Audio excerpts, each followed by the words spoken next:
Okay, welcome to the broadcast for today. Today is the 8th of August, 2023.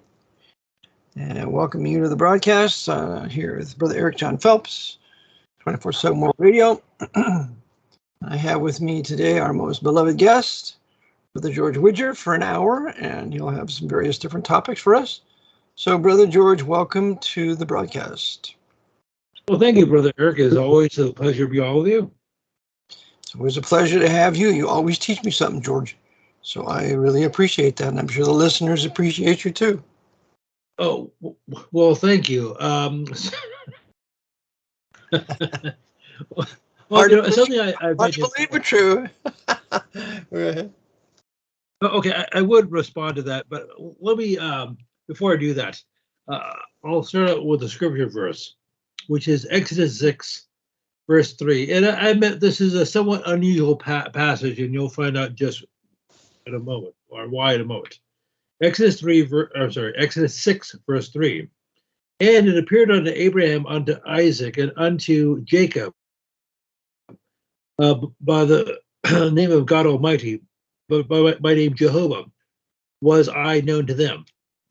Okay, so why is this unusual?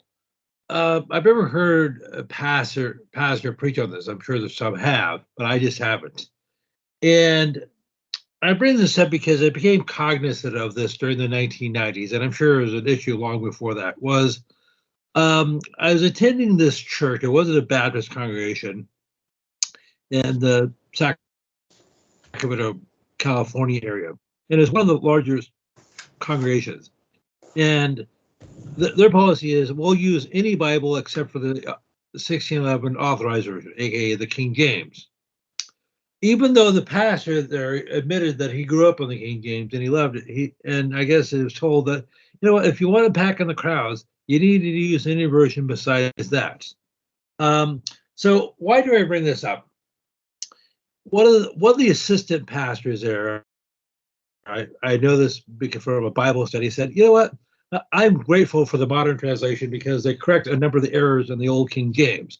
What I wish was this, because everybody knows, all Bible scholars know, the sacred and holy name for God in Hebrew is Jehovah or Yahweh or however they say it. Well, as I learned from a couple of rabbis in Jerusalem, when a video they put out, and it was forwarded to me by one of my students, they very clearly said it's not Yahweh, it's Jehovah. This whole Yahweh cult stuff is all wrong. It's Jehovah for the Hebrew speakers and Jehovah for us English speakers. So the AB 1611 is absolutely correct for us English speakers. Well, I understand that now. However, I fell for this nonsense for years. Right. And I remember us correcting people. No, it's not Jehovah. It's Yahweh or Yo-Yo or however you say it. Well, first, I barely can speak English, as you probably can tell. So, and I certainly know virtually. Well, that makes both of us, George. Well, amen. So, but okay, I do want to address something. I mean, I thought I'm probably my biggest critic, and because after all, I should be. I've been working with you for 4 years or so, 4 or 5 years. Has it been that long, George? Yes. So anyhow, is the honeymoon over, George? Something like that. But okay. All right. Well, but anyhow, people probably realize that I probably always spend an hour or so sharing one or two facts and spend the rest of the time bloviating. And you may be wondering, what is the difference between bloviating and ranting? Well, you, Brother Eric, rant, I bloviate. Well, you're just adding your particular spices and herbs to the facts that you give, and that's perfectly fine, as long as what you're giving are facts that are verifiable and disputed. So that's what you always do, and for which I greatly appreciate it. Okay, so if I may bloviate or rant or however you want to remonstrate or however you want to put it, This appears to be the case in most churches or places that call themselves churches in the United States. I can't really talk so much about other countries. So most people will go to First Community Church in Podunk, USA, and the senior pastor there is named Tick, Harry Tick, and Pastor Tick. Tick. Okay. Okay, so Pastor Tick has a master's in theology or divinity, and before that, he got an undergrad degree from it could very well From the Jesuits school, at Georgetown. Yeah, from the Jesuits at Georgetown or whatever. I remember when I never forgot Geisler, who was a teacher at Dallas Theological Seminary. He got his PhD from Loyola in Chicago. And I said to one of my professors, I said, Norman Geisler, he's got his doctorate from Loyola. Why are you having him as a instructor with his book? So History of the New Testament, something like History of the New Testament text, something like that. He didn't have an answer. It's all the same. Well, and he started a school in North Carolina. Was it Southern Seminary or Southeastern? One of those places. But it is produced. This school has produced a number of Catholic converts. One of the most famous one of whom was Douglas Beaumont. But that's another conversation altogether. So getting back to what is acceptable in so-called churches in America now and for generations, is that most churches require that the pastors, have a master's and a bachelor's. Doesn't matter where they go. Doesn't matter what their degree is in. It could be in psychology or whatever. So generally speaking, and it doesn't matter if they go to a place that is the most anti-Christian establishment in the country, Harvard, Yale, Stanford, wherever. Just as an aside, George, let me interrupt for a second, but I remember when I was stationed in Cannon Air Force Base near Clovis, New Mexico, and I think I was coming home from church one day, and we were at the gas station. There was this little black boy on a bicycle, and I started talking to him a little bit. He says, "Well, what are you doing?" I said, "Well, I just went to the school here and taking a little New Testament class in the Bible, working for a degree." He said, "For a degree?" I said, "Well, yeah." He said, "Are you called to preach?" I said, "Yeah, I believe so." He said, "Well, then what do you need that for?" Those profound words from that little black boy I should have listened to, because the vast majority of these Bible colleges are giving to you a phony Bible with a phony Greek text and a lot of phony theology. And I'll never forget him on his bike, straddling his bike, saying, "What are you going to do that for?" Go ahead, George. Well, okay, say what you will about Charles Haddon Spurgeon, but somebody asked him once, "Hey, Brother Charles, why didn't you go to a seminary?" And he said, "Well, why should I go to one of Satan's Jesuitical schools?" Is that what he said? Is that what he said? Why should I go to one of Satan's Jesuitical schools? Correct. Good for him. So Oxford was totally under Jesuit control by that time. Yep. And so anyhow, so if I may continue to bloviate for just a moment. Mm-hmm. So generally speaking, people have to check when they go to these places that they call churches, they have to check their brain in at the door. And they say, well, I'm just a layman. I don't have years of schooling and education to learn all the Hebrew and Greek. And I had to trust my pastor because after all, he has all these letters behind his name and he knows all these fancy terms like soteriology, which is the doctrine of salvation, and exegesis, interpretation. So I'm obviously too dumb to understand what the Bible actually says. So I had to have him spoon-fed it to me. Yeah. And then I also, if I could just mention a couple of other quick points, and I want to get into my other topics. One, when I was going to this new evangelical church in Sacramento back in the 1990s, the translation they're using was the NIV, and somebody gave me a copy of it, and I said, "Oh, okay, well, thanks." And he said, "Oh, this is the best English translation out there because it uses the best manuscripts and it has the best scholarship." And I had been using King James before that, but the Bible literally fell apart. The binding broke. And so I took him on his word, and because after all, why would he lead me astray? He would know, right? Because he got a higher education and he was educated by the gods in the colleges, right?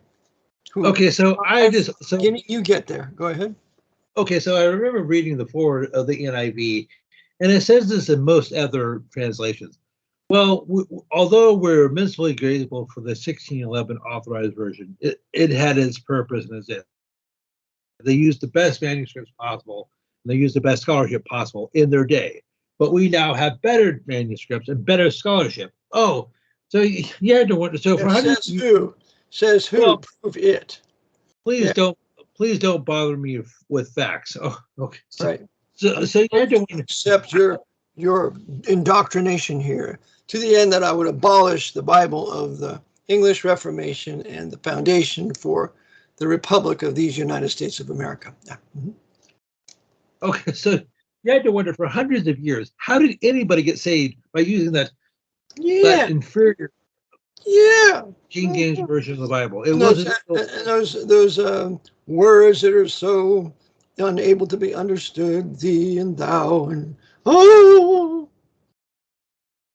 And now I'm grateful that so as I said, however, if you notice, if you look at the New American Standard or whatever, they all say that this is the best translation out there because it uses the best manuscripts, the oldest manuscripts, and has the best scholarship. And they say that until next year, until something else comes out. Yep.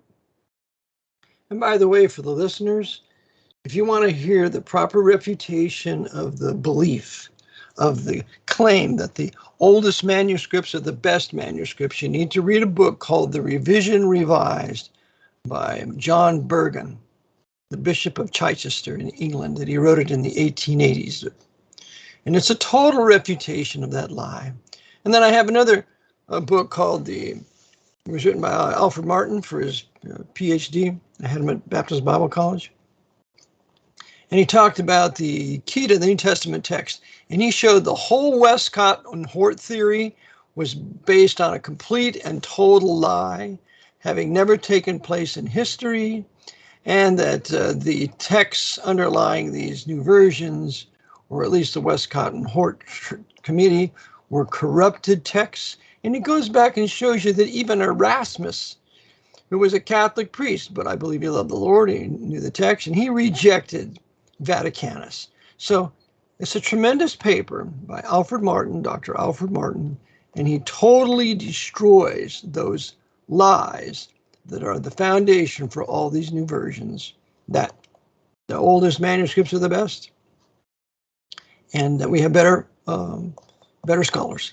There were no set of better scholars that ever met or ever sat in the committees in England than what took place at the time of from 1605 to 1611. Never. And I would say there aren't 50 men of that caliber that live today. So anything to get you to depart from the English Reformation Bible, brother, anything, we'll do anything. And of course, don't mention that Jesuit Carlo Cardinal Martini was a leading figure on the New International Version, because the Jesuits want an international world order, so we'd have to have a Bible for the international New World Order, hence the NIV. Go ahead, George. Sorry to interrupt you. Okay, and of course, they probably would have been, the scholars for the NIV probably would have been better off if this all were drinking a martini. If it was all what, George? If they're all just drinking a martini. Why, of course. That enhances your translating abilities. I know a guy who used to work I knew a guy, George, who used to work in Jesuit novitiate over here, St. Isaac Jacques novitiate in Wernersville. He said the basement had all kinds of beer and wine in it. So this purity and abstinence and all that, and it's just absolute nonsense when it comes to the Jesuits. But go ahead. Well, if I were okay, I was going to mention something completely off topic, but maybe I can bring it up later. But I just wanted to mention a couple of things that have taken place over the last several months, because as you know, and the listeners know, we from late February until I guess June, we did not do a stream. So there are a number of things that took place in that interim. One of the things that took place was in April of this. In April, Walmart announced that between now or between then and say 2027, they're going to be laying off about 65% of their workforce due to automation. Now, in the U.S., Walmart has roughly 1.6 million employees. So that means the next few years, they're going to be getting rid of about 1 million. Well, that's progress, George. That's progress, and we need change. So it's change and it's progress. So it's got to be good, right? Yes. So back during the pandemic, scandemic, whatever you want to call it, in 2020, Walmart was one of the corporations that actually thrived. Now, as I said, it's far too dangerous for people to go to a mom and pop business like a barbershop or a restaurant, but it's perfectly safe to go to a place like Walmart or Costco or Lowe's because the virus doesn't affect corporations. So they didn't shut down Walmart during the scamdemic? Correct. And of course, Amazon, as I said, which is basically online, they also their sales went through the roof. Well, I think that's what we need, George. We need more centralization of financial power. We need the destruction of all these people that have their little businesses. And we all need to march in line to these great, big, mega corporations to get whatever we need, George. It's so much simpler, so much easier. And they have all their records. And it's just be wonderful, George. All these individual, independent businessmen are really a pain in the neck. So we got to get rid of them. Well, yes, exactly. So in 2019, for what it's worth, this is according to the U.S. Department of Labor. Now, these numbers are U.S. specific. 70% of Americans, 7 out of 10, owned or worked for a small business. Now, I'm not sure what the numbers are now. Now, this is according to Robert Francis Kennedy Jr. Say what you will, is he controlled opposition or whatever, perhaps. But he said that something like 3 million small businesses were destroyed during the shutdowns in 2020. 3 million. Well, I think that's great, George. I think they all ought to be shut down. And I think all the big I think Jeff Bezos and that other criminal from Microsoft, Bill Gates, and I think, what's his name? That German, what's his name there, George? Dr. Evil, Klaus Schwab. Charles Schwab, I think they all ought to, just maybe those 10, 15 men should own all the corporations. And I think the Pope ought to control all those few men. So with St. Peter's, with the Vicar of Christ there and his corporate heads, we would never have any problems in business or commerce. And we would never have any such deviations like that. So the more we can centralize power in the hands of the Pope and his knights who run the corporations, the sooner we can get back to the dark ages when there was no middle class, there was no gold and silver coin, there was no property ownership. Women were trash and men ran everything. And it's just the way we need to go back to the dark ages. By the way, there's a book called The 13th Century, The Greatest of Centuries. The 13th Century, The Greatest of Centuries. And I believe that little Jesuit coadjutor Nick Fuentes would probably like that book. The 13th Century, The Greatest of Centuries. So let's just get rid of the Reformation, the middle class, private ownership, private property, and let's go back where the Pope, and no guns, no ownership of weapons, because the Pope outlawed the crossbow. Let's go back to the way it was. We need change. Right back to the Dark Ages, George. Well, I'd almost say amen, but your wish may be the genie's command, because we are that's where we're heading going. That way. That's where we're going. Now, if I could just share one or two other factoids, that this actually came out, this is according to sfgate.com. Something like only 32%, less than a third of all businesses that were shut down in San Francisco in 2020 have reopened. So that means more than 2/3 of all businesses that shut down 3 years ago are still closed. Now, there are other reasons as to why these businesses have not reopened. And this actually began before 2020. According to Michael Savage, I'll say what you will about him. Michael Savage, he says some truthful things, but he's the Pope's court Jew. Remember, he wanted to canonize Pius XII. But go ahead. Okay. So having said that, now, for what it's worth, back in 2019, something like over 400 restaurants shut down in San Francisco. So that's roughly one a day. And this had nothing to do with the so-called pandemic. Now, I mentioned San Francisco, but if you want to talk about another East or West Coast city, Portland, Oregon, has had similar numbers. Only 36% of the businesses that shut down back in 2020 have reopened. Now, Portland has been one of the epicenters of these race riots, like the Black Lives Matter and so forth. And that's just exactly what those white liberals deserve. They earn that. Go ahead. So it's getting to a situation where you have all these businesses, major corporations, small and pop businesses that have been destroyed, and you have these places like the Gap, which was a clothing store in San Francisco, opened in 1969. They closed. The Banana Republic is a corporate headquarters, was also in San Francisco. They closed. There was 2 outlets here in Lancaster at a place called Park City. I can remember going there years ago, going to the Gap and the other one you mentioned. So I guess they're gone now. Of course, I don't do much shopping, but they're gone. Well, good. Just get rid of them all. Go ahead, George. Okay, so in all seriousness, so this trend started 3+ years ago. They don't want us going out shopping anymore. They don't want us to go to restaurants or to clothing stores. They want you to do everything online through Walmart.com or Amazon or something like that. They don't want people out mingling. They don't want people browsing or anything. They want to eliminate downtown areas, or at least in the West Coast. Now, something I mentioned before, forgive me for repeating myself. So starting on New Year's Day of next year, 2024, New York City is going to charge people $23 a day just for driving. So if you do that every day. What, George? Just for what? Just for driving in New York City. Driving in New York City. Oh. So they want you to take the subway there. So you're not driving, right? Well, and being mugged adds to the tourist experience. Oh, we got to have plenty of those majority savage blacks and the Hispanic alien invaders there to mug you. Yeah, and of course the New York cops aren't going to do anything about it. And I think they got about 30,000 cops in New York City, but no one can carry a gun.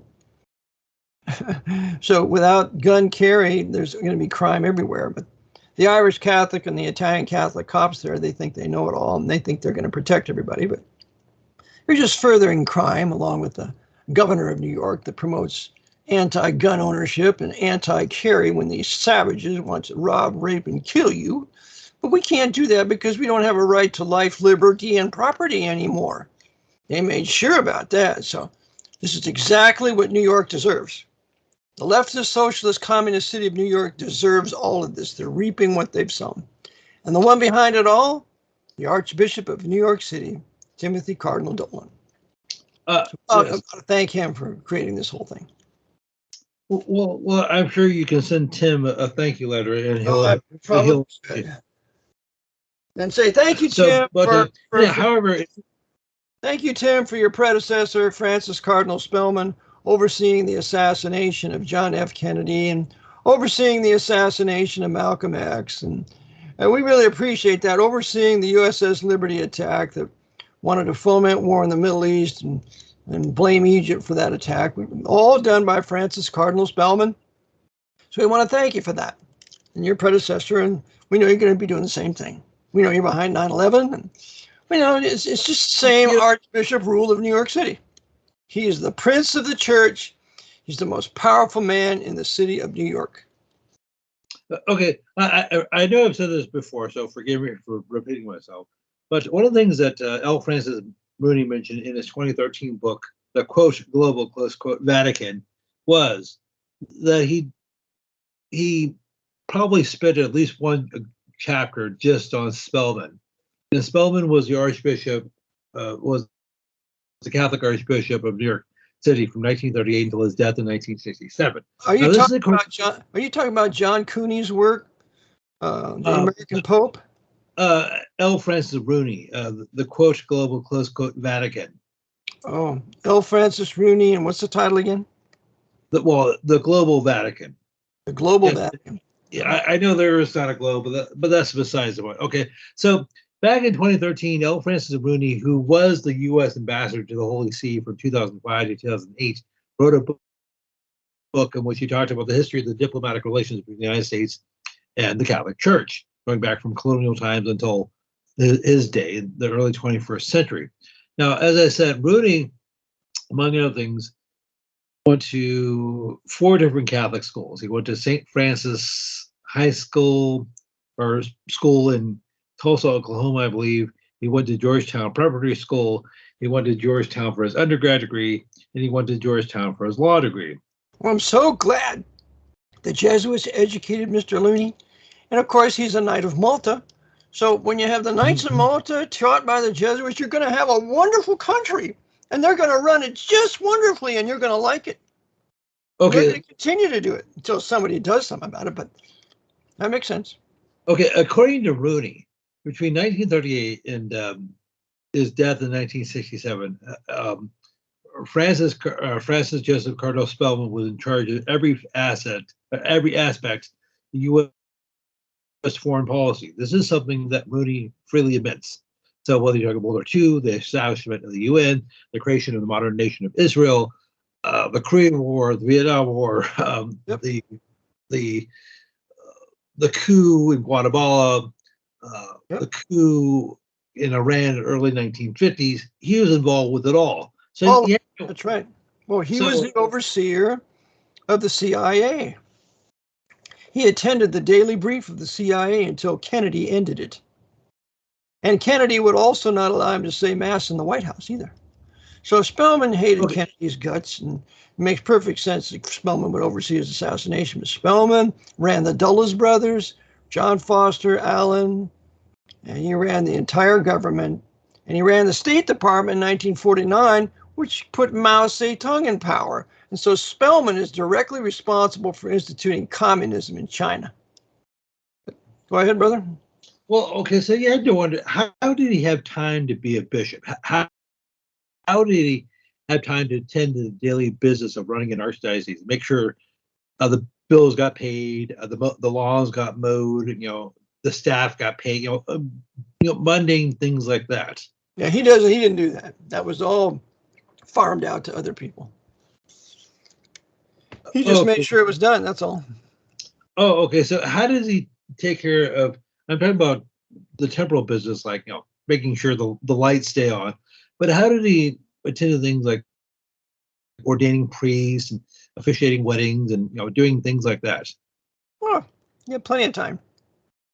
He ordained priests, and he also officiated some weddings. But he was also the spiritual advisor to the American branch of the Knights of Malta in New York, which is in St. Patrick's Cathedral. So he's busy discussing economics, politics, the Federal Reserve, all the New York banks, how they're doing under the Knights. We need to create more credit, or we need to cut it back. And by the way, how's it going down there, the Board of Governors in D.C.? And that's the kind of talk they're engaged in. So he's running things. And the Jesuits of Fordham are making sure he's making the right decisions in between his sodomite liaisons with J. Edgar Hoover and God knows who else. Okay, can I just mention something even more off topic? Back in 2011, I don't recall the date, the Santa Rosa Diocese in California, which is part of the San Francisco Archdiocese, got a new bishop. For years, that an interim. His name is Robert Vasa. He was born in May the 6th, May the 7th, 1951. So I remember calling the diocese back then, and I was being completely honest, and I said, what exactly are the bishop's functions? We're talking bishop, not archbishop. And this is, okay, in terms of, say, mileage, it's fairly large. It goes from just north of San Francisco to all the way up to the Oregon border. And I said, what are our bishop's functions? And I spoke with the secretary, and she said, well, it varies. He has to take care of the temporal business, like balancing the books and things like that. Make sure the staff gets paid. The bishop is never balancing the books. Go ahead. Well, I know he doesn't. He doesn't go through like a pen and look.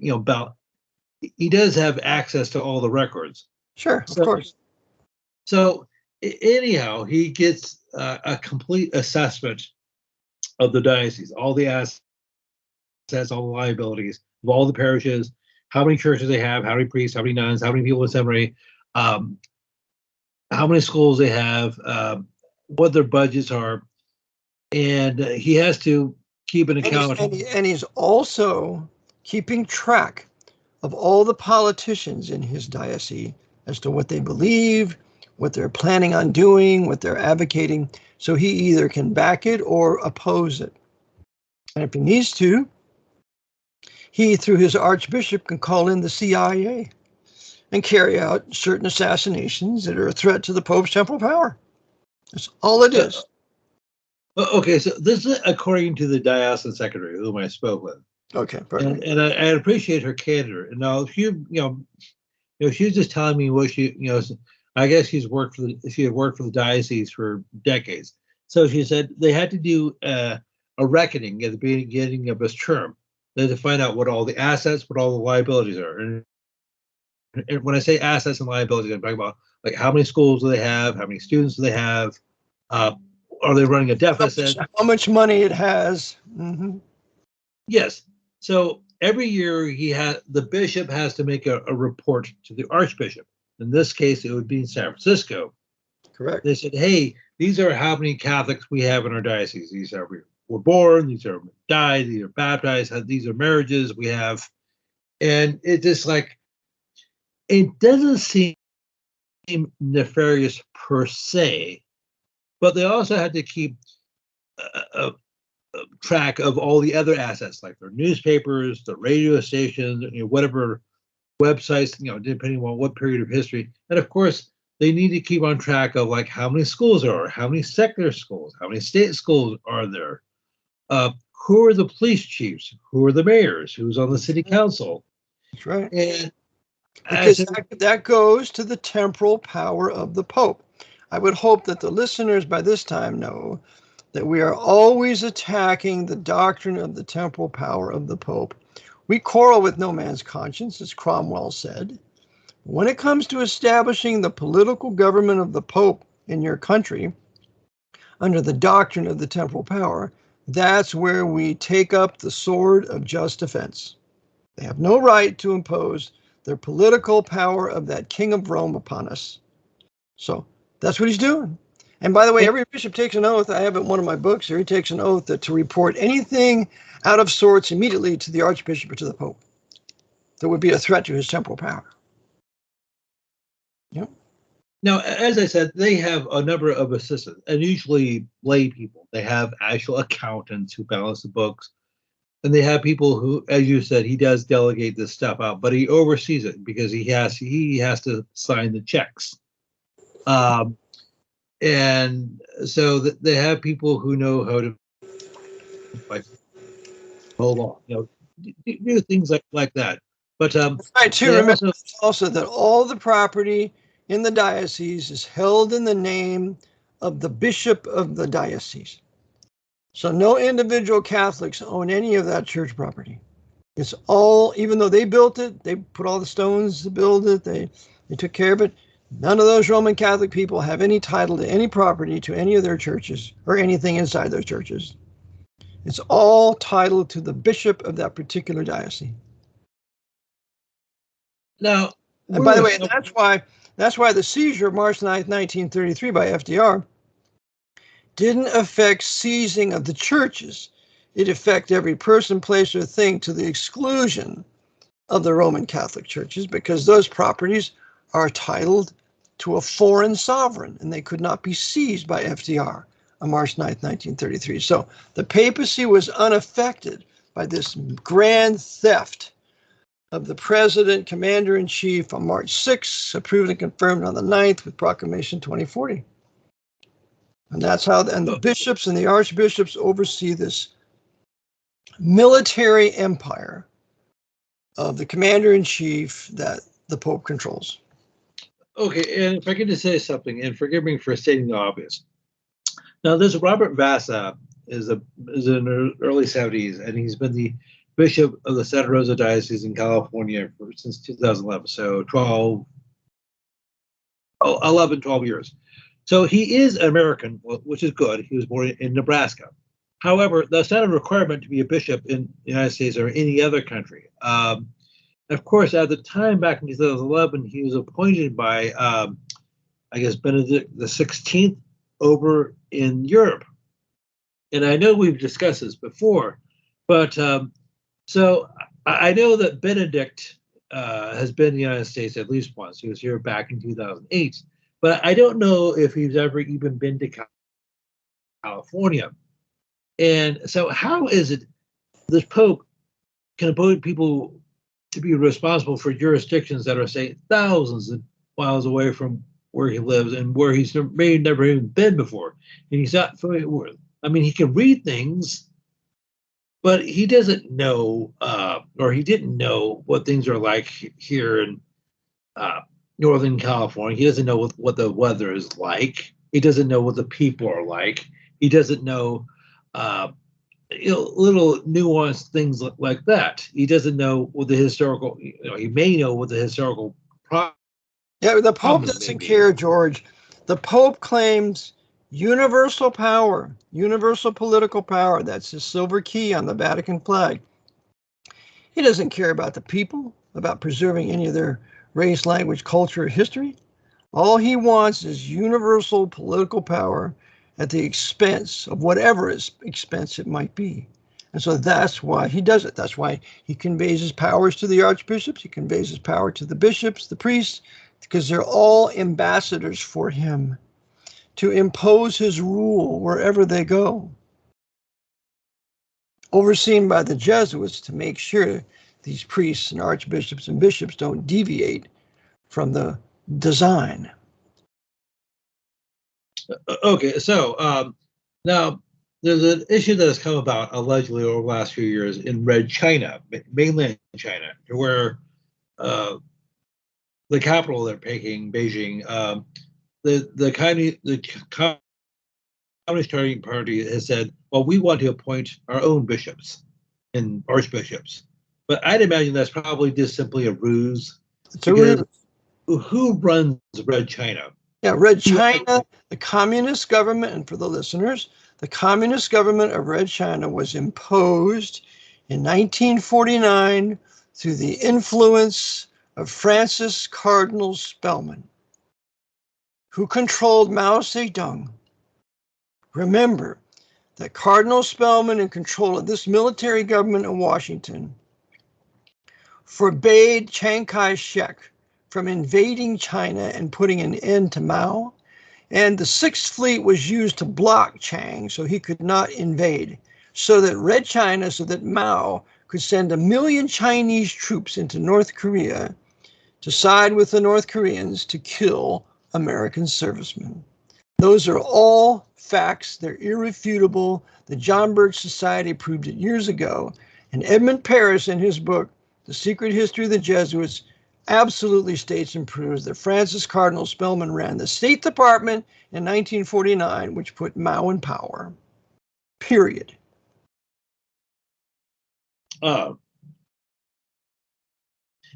if I could just mention something else completely tangential, and I know I brought this up before. There's this fellow, do you know who Israel Epstein was? No. Okay. Don't mean to harp on this, but his dates were the 20th of April, 1915, died on May the 26th, 2005. He actually was a friend of Mao, and he was born in the Russian Empire. And he actually did the English translation of the Little Red Book of Communism. Sounds like a Jewish individual. But why do you say that? His name? Israel Epstein? Yeah, something like that. I would say he's Jewish. Right? So here we have these open and notorious Jews aiding and abetting communist dictators to make it look like the Jews are the authors of communism. And that's why they chose him. Mm-hmm. Oh, okay. So, well, hey, nobody's perfect. There's another one. His name is Moses Pinkelis. His real name was Ignatius Trebesh Lincoln. I document him in my book. This guy was a Jesuit, and he was everywhere. China, Russia, Middle East. Pierre Van Passen talks about him in his great book, Days of Our Years. Ignatius from Ignatius Loyola. Ignatius Trebek Lincoln was a Jesuit coadjutor, propping up and stabilizing the communist governments of the East, as well as what's going on in the West. He also was familiar with the Nazis and American politicians. Ignatius Trebek Lincoln, you look him up under the name of Moses Pinkelis. Go ahead, brother. Okay, well, speaking of people who are Jewish back, I mean, so, and if you look at the name Israel Epstein, that's almost comical. Well, I guess, well, we'll just choose somebody with a name like, Bernard Schwartz. No, that's too Jewish sounding. Oh, I know. How about Hiram Abiff. The Masonic Hiram Abiff. How about him? Yeah. By the way, they're going to blame all the three major, the three rights, first, second, third rights of Blue Freemasonry. That's all blamed on the Jews now because it's the Jewish three ruffians that killed Hiram Abiff, and so they're going to bring the Hiram Abiff back to life after the three ruffians hit him over the head with a mallet. But they're blaming that now, and I have a book on it. They're blaming that on the Jews too, when the Jesuits authored that right. The third degree. Well, speaking of Israel Epstein or Papal Court Puppet Jews, I guess the other day, I guess on the 7th, yesterday, William David Friedkin died. He was a director. Was probably best known for his works from the early 1970s, the 1971 French Connection and the 1973 Exorcist. Not Exodus, as I said earlier. So he was of a German Jewish background. He was from Chicago. He just died on the 7th. He was born on the 29th of August, 1935. So he was 87 years old. So, and as I said, he is best noted for these two films, the 1971 French Connection starring Gene Hackman and the 1973 The Exorcist. If we talk about the first, if I can just discuss the first film. Please, yes. Mm-hmm. I'm sorry? Please do, George, yes. Okay. So the protagonist in the French Connection is played by Gene Hackman. He's based now what's a protagonist, George? You're using big words on me here. I'm not sure what it is. Oh, okay. So what's the protagonist? Basically, he's the good guy, or he's the main character whom you're supposed to be rooting for, although he may not necessarily be good, as opposed to the antagonist who's in conflict with the protagonist. Gotcha. Okay. One's a good guy, one's a bad guy. The protagonist is a good guy, the antagonist is a bad guy. Okay, got it. Yes. So the protagonist is played by Gene Hackman. His name is Popeye Jimmy Doyle, who is based on the real-life New York detective Eddie Egan, not to be confused with Edward Cardinal Egan. Eddie Egan, well, both were devout Irish Roman Catholics. I was going to say, it sounded like good Catholics, good Irish Catholics. I led. So 2 years later, as I said, Friedkin directed the film The Exorcist, which is about a couple of, and we've discussed this before, about a couple of Jesuit priests who, I guess, try to kick out a demon from the girl played by Linda Blair. Now, the movie was filmed at Georgetown University. And that virtuous university of all those godly Jesuits that are there, how would they ever consent to have a movie on demon possession made at their school? Why, that's outrageous, George. Well, actually, probably one of these demons is on staff. Probably. In the person of the president. Yeah, go ahead. Oh, okay. So you had Friedkin, who was Jewish, but he liked making these Catholic movies. I realize it's probably just a coincidence. Well, I'm sure they gave him plenty of money, and these papal court Jews love money, and they'll do anything for money. So they know that the Pope makes all the money, he creates all the credit through his Federal Reserve. So since they worship mammon, as the Lord Jesus Christ condemned, you cannot serve God and mammon. They've chosen to serve mammon, so they'll do anything for money. Anything. Yes, and so, well, speaking of movies, okay, I got a couple of requests since we spoke last. One was to discuss the 1964 film Zulu. You have seen that before, haven't you? Oh yeah, I watched it many times. I Okay, love. Mhm. now with Michael Caine. Now, that was about the 1879 Battle of Rorke's Drift, which took place in southern Africa. I guess was it Now, what's the name of it again, George? Rourke's script? Drift? Rourke's Drift. I Rourke's believe Drift. I believe Roake. I could be off on spelling. Took place over a couple of days in January of 1879, And the and last word is is drift. about this. Last word is drift, like a snowdrift, right? Yes. Rourke's Drift. Okay. Now this took place in January of 1879, so it would have been summer when this took place. So it was fairly warm. So you had a contingent of something like thousands of Zulu soldiers who attacked this outpost of British soldiers of less than 200, 150, or whatever it was. And they said it's We basically, must remember, George. We must remember that the British had no business there. They were invaders. They were outsiders. They had no business to be in Zululand. The 1800s was the British century. The Jesuits were using the British Empire then as they use the American Empire now. They had no business there, and the Zulus rightfully wanted them out off their land. Go ahead. okay, so anyhow, I have seen the film before, and I've read a number of critiques, and it's fraught with errors, from their uniforms to their weapons. But we can talk about the technical aspects of it. There are some weapons that weren't developed until like the 1890s that they used in the film. But you could say, well, all right, people are going to make mistakes like that. But now one of the things they do get right is a major element of this outpost was Welsh. Now, back then in the 19th century and well into the 20th century, uh, the British Army was segregated. It was based on your ethnic group. If you're Welsh, you serve with Welshmen. If you're Scottish, you serve, with Scottish Highlanders, or if you're from Yorkshire, you serve with fellow Yorkshiremen. And actually, we had a similar model in the United States until the early 20th. Yes, we did. Mm-hmm. Not only was it racially segregated, but it was usually segregated by state. So by your state citizenship. That's right. Okay, so if you're from Pennsylvania, you serve with a Pennsylvania regiment, or if you're from, right. say, Michigan, you serve in Michigan. Mm-hmm. So how that changed about 100 years ago. Changed with World War I. Yes. Yep. Okay, so another war that we should have never been in. Exactly. So the question was, how accurate was the movie Zulu? That was, okay, I forgot the name of the director. I should know this because I don't feel like looking up. The director was unhappy with Michael Caine, who played the blonde-haired British officer, Romede, I think. Then you had Stanley Baker, who plays Shard. And one of the problems the director had with Caine was he was Cockney.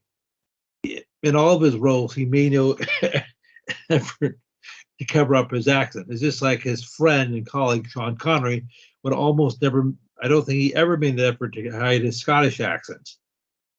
Right. But you see, the Scottish always have to be used against the English, because the English fought the Scottish. Cromwell fought the Scots at Dunbar. So we always must put the Scots in a good light and the English in a bad light. Okay, so for some reason, now I do know that Michael Caine is a Freemason. That's open source, but he came from a working class, British family, and he's like one of the few actors who's actually still alive in the film. He's about 90 or so. But anyhow, the director was unhappy with Michael Caine for a number of reasons. One, his accent, because he didn't. In order to be a British officer, you had to be upper crust, upper class, and not speaking like "Good day, Governor." Having that, speaking that way. but right. They had a deadline to keep, and so they had no. He had no choice but to keep Caine on as this officer. And originally he was supposed to play a different character, Harry Hook, who's in the film is portrayed as a malingerer, but the real life Harry Hook had a distinguished career. He was like a sergeant major when he retired. So, I think the Queen's Cross too in that. Yes. So, and the Queen's Cross is regarded as the American Medal of Honor for the British. Yes. So you had a number of other characters. Now, even though it was a British fort, you had other Europeans there. You had Swiss, you had Dutch, you had Swedes, and how they ended up there is a long story. But one of the characters, there's like a Swedish pastor played by Jack Hawkins, who's completely obnoxious. Completely obnoxious, arrogant, because we got to portray the Protestants as a bunch of obnoxious, arrogant hypocrites in all of our movies. And that's what the Jesuits do. And he's a drunkard. Oh, so drunkard, of course. We won't talk about the drunken Irish Catholic priests that have to go to their drying out sessions. We won't talk about them, but we'll portray all the Protestants like that. Yes, and of course, so he does everything he can to undermine the efforts of the British troop. He says, "Hey, boy, you don't need to die here. You can come with me." And so they end up kicking out Vit and his daughter. And so they had to. The one black savage grabbed onto her because he wants to rape her and he wants to have sex with her.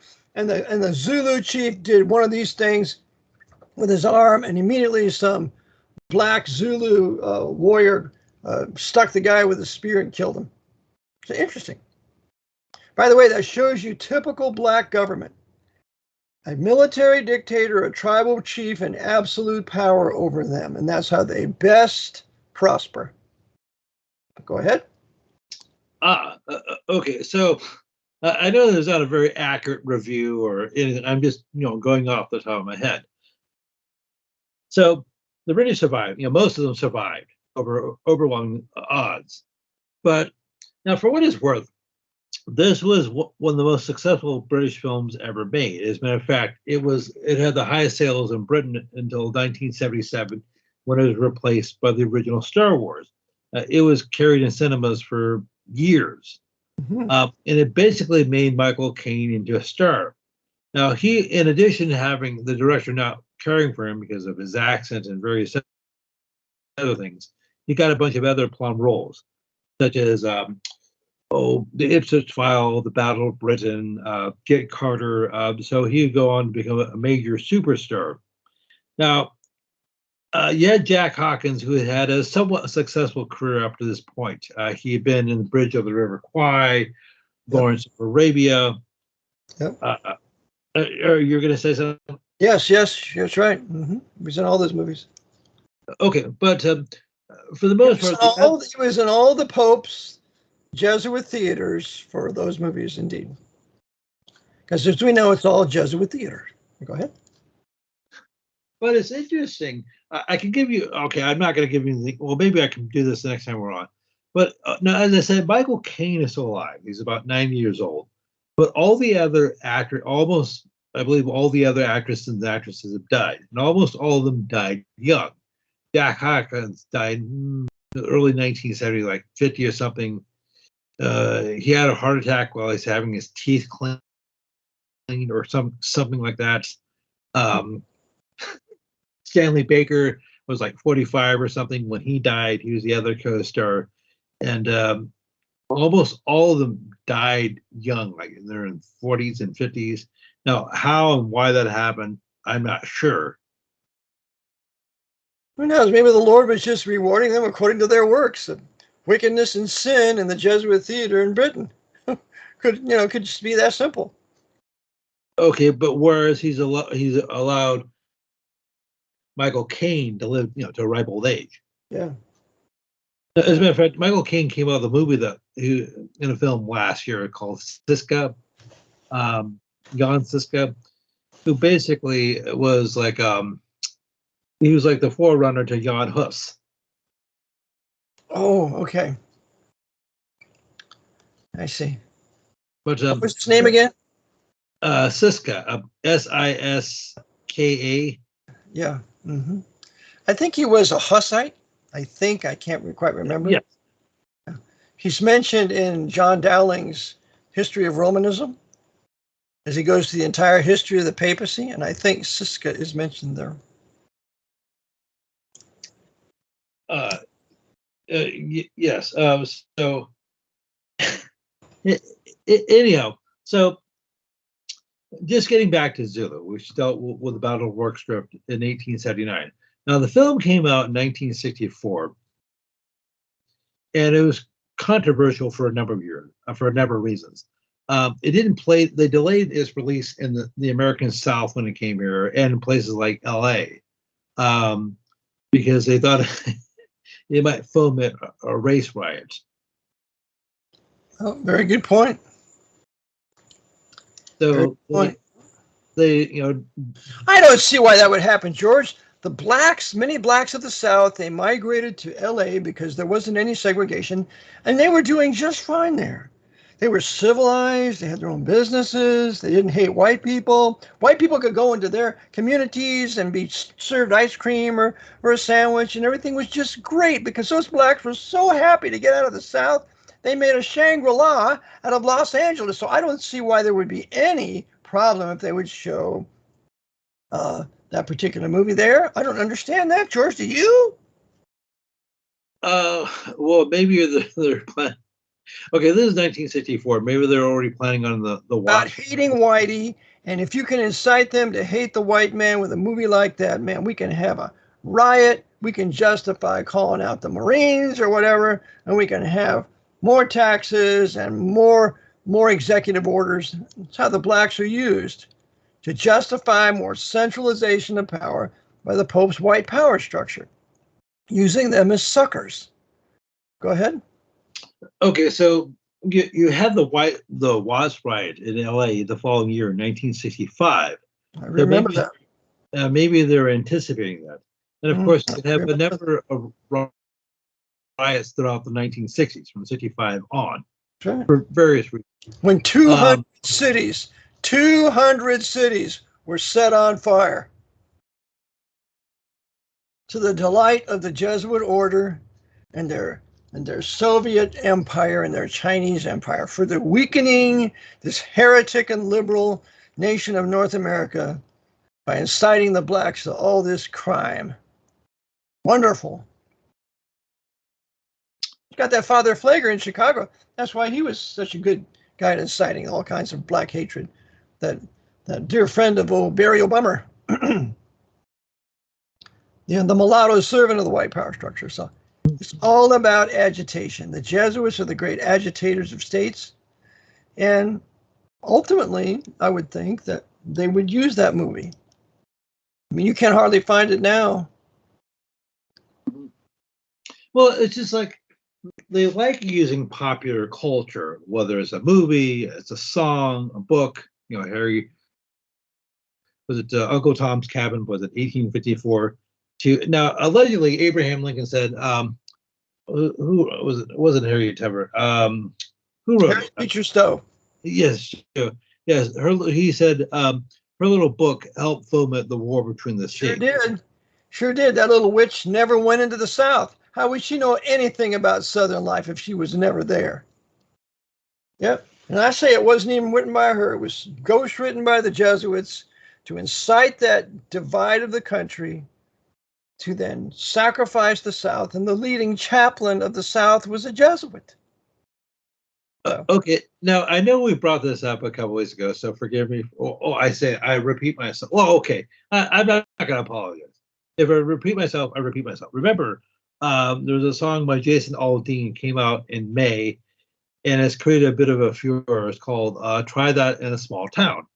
Now, I have listened to it, and it's not really my style, but for the most part, the song makes sense. I agree with it. You tend to be safer. They're not going to put up with that lawlessness and robbery and murder. They're not going to put up with that. No culture should ever put up with that. However, that's what the Jesuits want. They want to defund the police. And Chicago now, they want to have the alien Hispanic invaders to be cops there. That ought to really go over big. Well, the more agitation. It's funny, in ancient Rome. Go ahead. Well, it's funny, in ancient Rome, that's one of the last things that happened, is they allowed these aliens to be Roman soldiers. Yes, that's true. As a matter of fact, most of your Roman soldiers weren't Italian Mhm. By the end. They So were not Italian. That's correct. They had um, race mixed Rome. They had miscegenated, amalgamated it. They had amalgamated legions. And for which reason they lost? Because they had no reason to fight. There's not patriotism or nationalism there. It's all about money and empire and power. And that gets old. That's the lesson William of Orange learned. When he learned that he could not enlist German mercenaries to fight with the Dutch to resist the Spanish, they never won. Until finally he said, no more foreigners. We will fight this civil war with our own people. And then he won. It's one of the great lessons of the Dutch 80-year civil war against the Spanish Catholic savages. well, yes, and I realize what I just mentioned about ancient Rome was a pure coincidence that has absolutely no bearing on today or any other Oh, no, we can't learn civilization. anything from history, George. Don't talk about history here now. All that matters is today. Yeah. So, but anyhow, but you're talking about agitation, whether you're talking about Harry Beecher Stowe's Uncle Tom's Cabin or the song just came out, Try That Small Town, this is something they've been doing for basically forever, centuries. They always have a song where they're creating some sort of agitation or some sort of dynamic. Well, the agitation was with the Jesuit orders, Antifa and Black Lives Matter. This is just a reasonable response to that. But just in terms of talking popular culture, going back to the 1960s, they've always had this dynamic: urban versus rural, northern versus south, black versus white, or white versus non-white. I remember personally back in one of the popular country songs was Hank Williams Jr. was "A Country Boy Can Survive." In the 1970s, you had John Denver, "Thank God I'm a Country Boy." He also did "Country Roads." So they're creating this agitation, if you will, going back decades through popular culture, through music, saying, you know what, maybe life is better out in the country, whereas life, you're safer.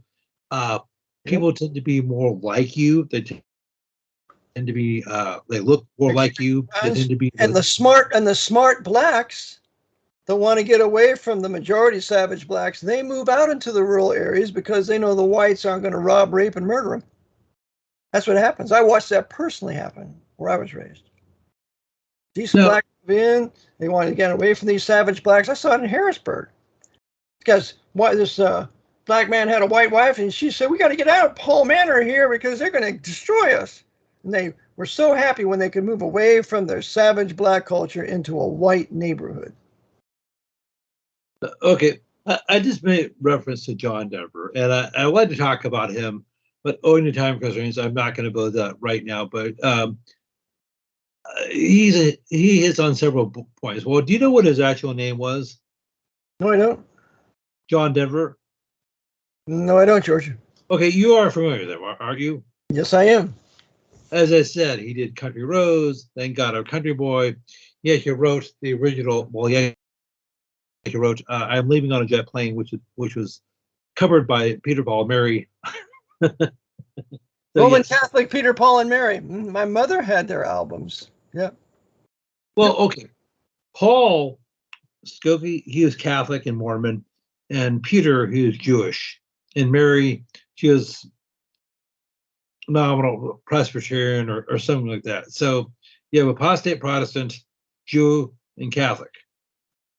Right. And of course, singing all their pagan philosophy songs, putting their pagan antichrist philosophies to music, which makes them that much more catchy to those who refuse to read the Bible. Yeah. And of course, hey, it's called war, honey. It's called unto the end. War is determined. Daniel 9:26. We're in the time of the age of this Galatians 1:4. This present evil age, and war is determined until the end of the 70th week of Daniel. That's your future. That's why there's war. And there will be no such thing as no war. Anybody who advocates world peace is serving the devil. It can't happen. The Bible says it can't happen until Jesus Christ comes back and establishes millennial kingdom. Then and only then will there be world peace. In the meantime, you got to prepare for war to keep the bullies from taking your country from you and your property from you. Okay, so if I may interject, but almost all the wars that we've fought for the last several hundred years have been essentially papal proxy crusades. That's right. It has been to punch absolutely enemy of the Vatican. Okay. As soon as the Jesuits killed Lincoln, and then they reorganized their government in Washington with the 14th Amendment, then they put in the city of their new Rome called District of Columbia. Then they start, meanwhile, to conduct their crusades of annihilation. Whether it's the War of the Great Plains against the Indians, they're not Native Americans, they're Indians, or whether it's foreign crusades in Japan, helping the emperor kill off the samurai. It's one intervention after another, and especially after March 9th, 1933, when we were given military government. So that's right. Everything is done for the benefit of the papacy, and nothing is done for the benefit of the American people. We're just cannon fodder. We're enemy belligerents living in occupied territories, and the commander-in-chief has the right to draft you and take you to fight his foreign crusades and sacrifice you over there. That's the American way right now. Well, before I do these streams, usually the day before, I'll email myself a list of topics I like to go over. And I'll usually deviate from them somewhat because something will happen. Someone will die, the U.S. Supreme Court will make a decision or something like that. And so, or sometimes I just don't get to topics because we've run out of time. Well, something that's, okay, I'll probably have to pick this up the next time we get together, is something I've been meaning to do well for 4 years, is to have a discussion on Emperor Constantine. And, the old, who was the leader of Rome back in the, early, 4th century. And people don't seem to realize what a pivotal figure of history he was. That's absolutely correct. We'll do a whole broadcast on him, and we'll see. Go ahead. Well, okay, so as I said, how he basically created the whole idea of church and state. The devil couldn't destroy the church by persecutions, so then he joined it with Constantine and ultimately drove it underground. It was a great tactic. Okay, so, and of course, the other figures I need to mention. But two things I'll need to bring up specifically were the Edict of Milan, 313 AD, and the convening of the Council of Nicaea, 325. Now, as I said, I need to elaborate on those. But those, he was noted for other things, but those are the two big issues for which he noted. And that had a profound impact on basically us today, roughly 1,700 years later. And okay, if I could just say something, this is like I'll, before I give my content information, in that, as I said before, growing up, I believed in evolution, that we were the byproduct of luck, random chance, random mutations over the course of billions of years. Yes. That the Earth is billions of years old, and the universe. That's true science, George. You mean to tell me you believe that's science? What's wrong with you? So, yeah, even after my conversion, I essentially had an evolutionary way of looking at the world. That history and current events are just simply a series of random events that are, say, disparate and have no nexus with each other whatsoever. Of course, George, because other than that, you'd be a conspiracy theorist, or a design theorist, or a creation theorist. God forbid! Everything just happenstance, George. Go ahead. Okay, so having said that, when you look at, we're talking about these wars and crusades, like the war between the states, or whether you're talking about the Zulu or the Dutch Boer Wars of late 19th. By the way, I want to make one more point. I want to make a point on the Zulus. After that battle in 1789, it was shortly after that the British savage military came in, overseen by the Jesuits, running Queen Victoria, and Count Palmerston came in and burnt to the ground the Zulu capital.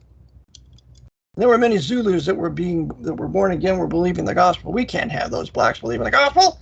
So we're going to burn down their capital, and we're going to justify it by the battles that they had with 2 previous battles with the English.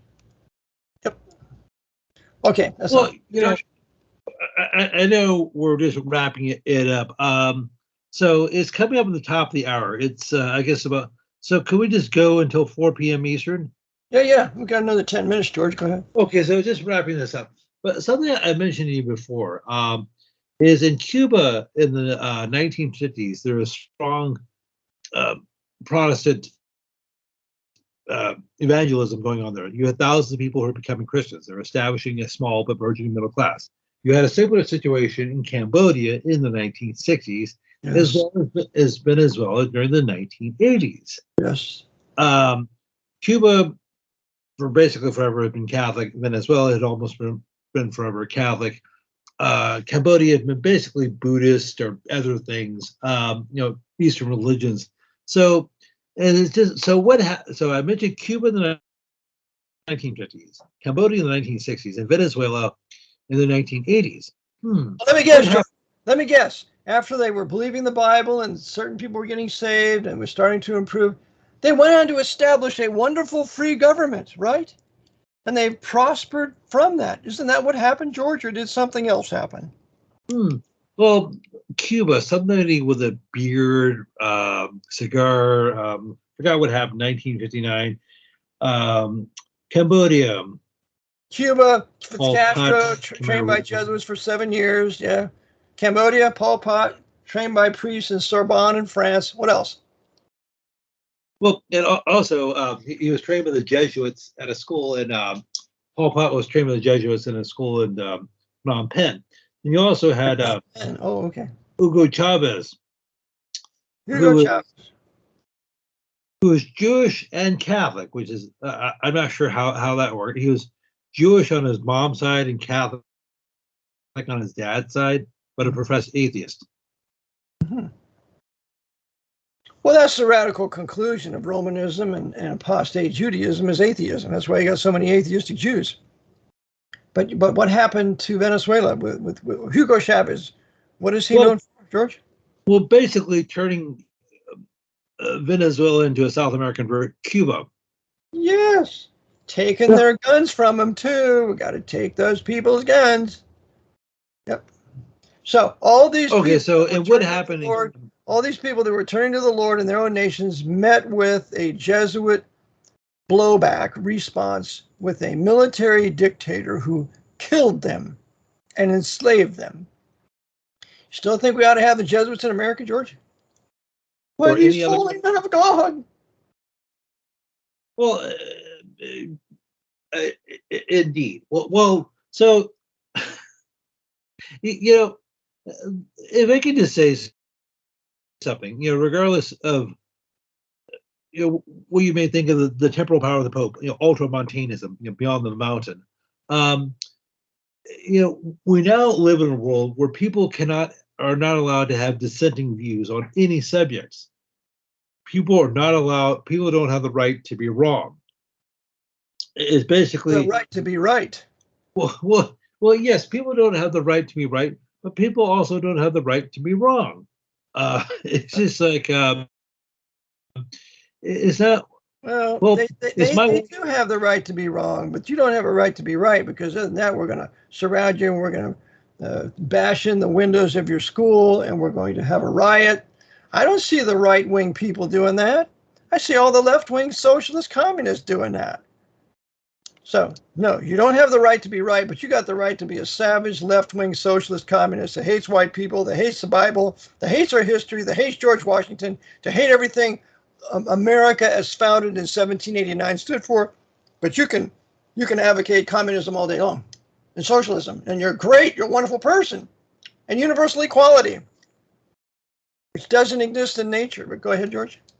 Okay, so, well, as I said, people don't have the right to be right, but people also don't have the right to be wrong, to have a difference of opinion and different interpretation, saying like, well, for example, something I was told almost from birth is the sun is 93 million miles away from Earth. And I just accepted it as gospel truth. Yeah. I'm sorry. Don't you believe that, George? You don't believe the sun's 93 million miles away? Come on now, George. Well, Don't you believe in science?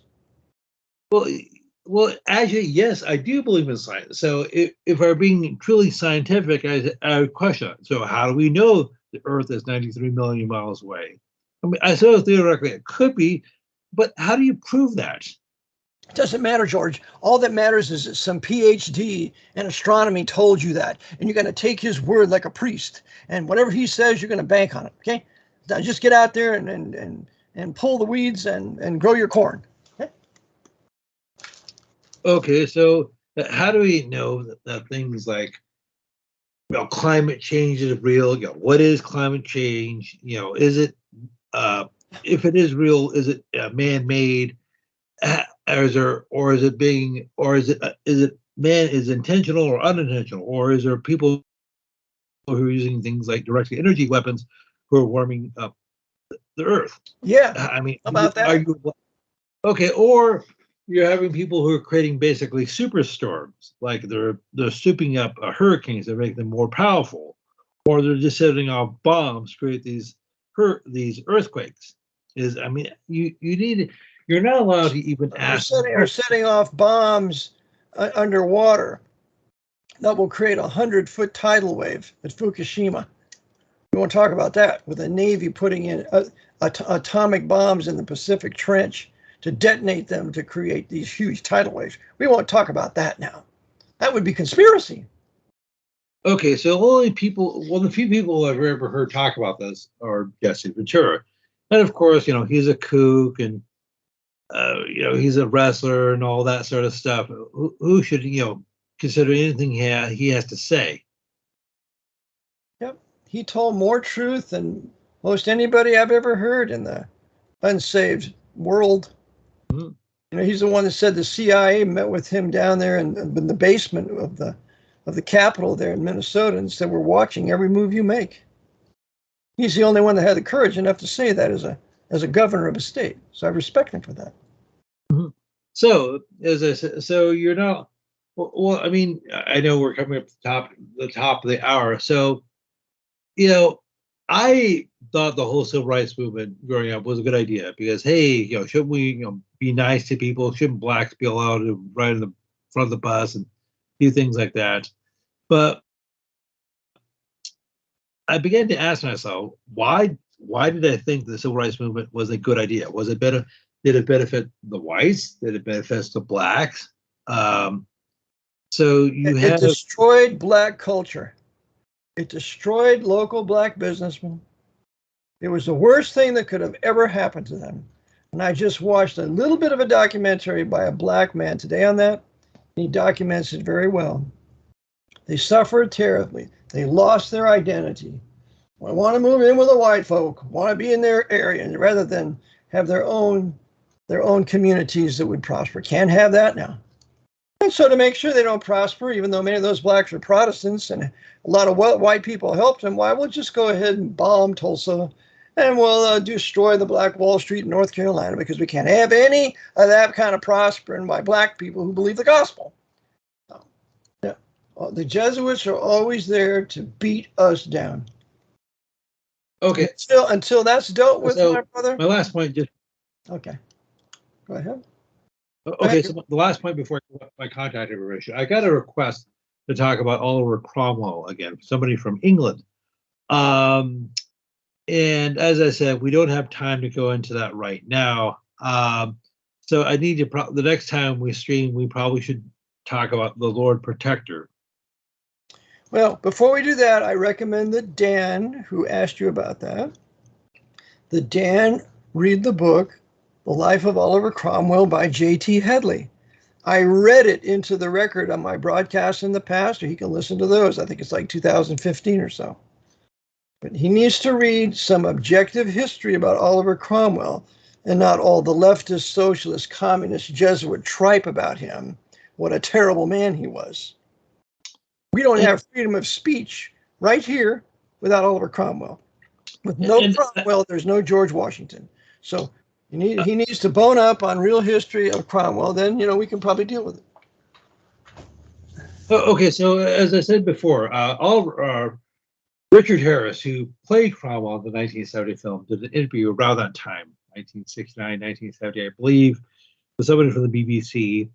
Now, as I said, Richard Cromwell was Irish Roman Catholic. He was trained by the Christian Brothers, i.e., the Jesuits. And he said, growing up, he did not have a favorable view of Oliver Cromwell. So when the director of this film asked him to portray him, he said, I want to try to be as fair as possible as I can to Oliver Cromwell and just not make him out to be a complete ogre. So I try to be as nuanced as possible. So I read up about as much as possible about Oliver Cromwell, pro Cromwell, anti Cromwell, and neutral sources. And now, as I said, Harris, I guess, is a professed atheist, and he was a heavy drinker. But to his credit, he was open-minded, and he said it's really hard to give an accurate assessment, or for me to give an accurate assessment of Oliver Cromwell. Say what you will about his religion, his theology, and politics. He loved his wife, and he loved his children. From all accounts, he was a faithful husband. So, sure, and he was a man of his convictions. Now, you may not necessarily agree with his convictions, but that's another conversation altogether. So we won't agree that Oliver Cromwell saved England from papal tyranny when they put to death Charles I. He's put to death as a traitor. We won't talk about that, will we? Because that was a good thing that he did. We won't talk about Charles II when he came back to power, dug up his grave, dragged Cromwell's body through the streets of London, cut off his head, and put it on a spike in Westminster Abbey for 20 years. We won't talk about that, will we? Because Charles II was a good man, right? I tell you, that whole history just fires me up, how all those stupid English and those stupid Irish could possibly believe what they believe. It never took an hour or two to dig into the real history of Cromwell, for which without Cromwell, you don't have a written constitution. Well, anyway, go ahead, George.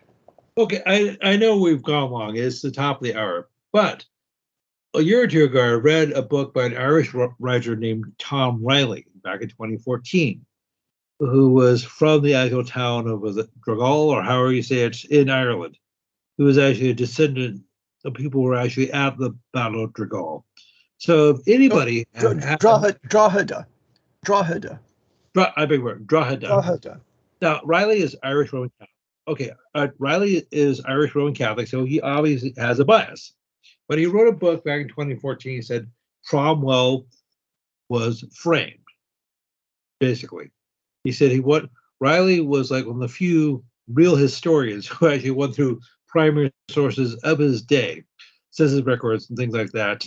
And he looked at all the contemporary accounts he could from Cromwell, from his generals, from his enemies, things like that. And he said, well, because the perception most people have of Oliver Cromwell, who've actually, okay, well, first, most people have no idea who he was. Second view is, well, yeah, wasn't he that dude with long hair hundreds of years ago who didn't like Catholics? That's the perception. See, that's such a lie. Cromwell never said that. He said, I don't quarrel with any man's conscience. He never said that he disliked Catholics. Never. I challenge anybody to prove it from any original source. He never said that. So this is Riley, being a real historian. So he looked at another Irish Catholic historian wants to bias you against the truth of Cromwell. No, believe a word of it. Well, go ahead. As I said, okay. Now, Riley said, so he tried to be as neutral as possible. Now, it's not complete. Is almost impossible to not have some sort of bias. But he said there's zero evidence that Cromwell was a war criminal. He never put to death women and children and unarmed prisoners. Never. That's correct. And he put to death his own men that would rob anybody in Scotland or in Ireland. He put them to death, and he said, I brought plenty of hemp. When he came into those towns, my soldiers will not be committing any crimes against you, and if they do, I brought plenty of hemp. And he did hang a few of his own soldiers for that. Okay, so the zero evidence this is according to Riley and other historians, that Cromwell engaged in what we would call war crimes. Now, granted, he wasn't restrained by the things like the Geneva Convention or the Hague Convention because those weren't in existence at the time. However, whether you're talking about Cromwell or like Stonewall Jackson, they had a certain code they adhere to. One, it was the Bible. It was the principles of the Bible. That's what they were adhered to. That's why Cromwell, again, never persecuted the people. In fact, he listened after he defeated the Scots, he went to listen to a Scotch Presbyterian minister preach. And Cromwell, as this guy preached, Cromwell said, well, I have to disagree with you and one of the Scotch women said, well, at least he's a gentleman and he listened to what we had to say. And then Cromwell, after that, asked if he might lead in prayer. And when he prayed for 3 hours in the midst of all those Scotch Presbyterians. There's no tyrant that knows how to pray for 3 hours. That's what Cromwell did. Okay, so well, once again, we went a little bit long, and so shall I give my contact information? Okay, so if people have any questions, comments, concerns, critique, then I'm sure I'm probably going to get something. Please send me a line at George Widger, GEORWDGER1969 at gmail.com. If people have any questions, comments, critiques, complaints, if they want to send me an article, if they want to respond to something I said, if they would like me to cover a topic or go over a topic again, please do so. And please let me know where you're writing from. And please just say hello. Just give me some background information so I know whom I'm talking to. Amen. Well, George, I thank you for coming on. We always have a nice interchange. Sometimes it's comedic, sometimes it's serious, but I trust the listeners were edified today by your topics that you brought up and some of the comments that I may have had. So if you have any questions, contact George with his info. You can contact me, rbpbchurch@comcast.net. And I want to any support you can send, appreciate it. Send it to RBPB Church, P.O. Box 306, Newmanstown, Pennsylvania 17073. Appreciate your support. And lastly, make sure you spend time in the Word of God, the AV 1611 Reformation English Bible, and that we might grow in grace and knowledge of our Savior, and also grow in the knowledge of our true history, that we might do that which is right in these days as we resist unto blood, striving against sin, and as we do righteousness and meditate on those things that are pure and good and virtuous and honorable, pursuant to Philippians 4:8. So until the next time, Brother George and I meet, may the Lord bless. Maranatha.